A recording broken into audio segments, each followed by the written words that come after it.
বন্ধুরা সন্ধ্যাবেলা চলে আসলাম একটু ক্যাতকুতুতে। হ্যাঁ, নামটা ঠিকই শুনেছো, ক্যাতকুতু। খুব সুন্দর না নামটা? হ্যাঁ, আমি তো জাস্ট প্রথম শুনে নামটায় প্রেমে পড়ে গেছিলাম।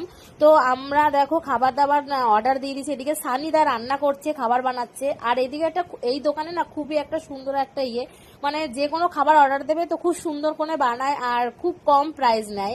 আমার খুব সত্যি খুব ভালো লাগে। আর পয় পরিষ্কারও আছে, ব্যবহারগুলো খুবই ভালো।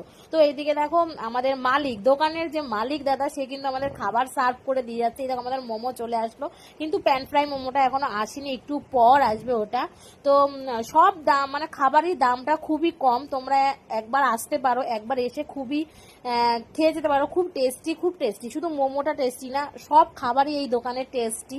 তো আমি একটা নাম্বার দিয়ে দেবো, তোমরা যদি চাও যে এই নাম্বারটা দিয়ে আমি খাবার অর্ডার করে রেখে দেবো, পরে গিয়ে খেতে পারবো, সেটাও হবে। তো আমি তোমাদের একটা নাম্বার দিয়ে দেবো, তো তোমরা একবার হলে ওই দোকানে গিয়ে একটু খাওয়া দাওয়া করে আসো।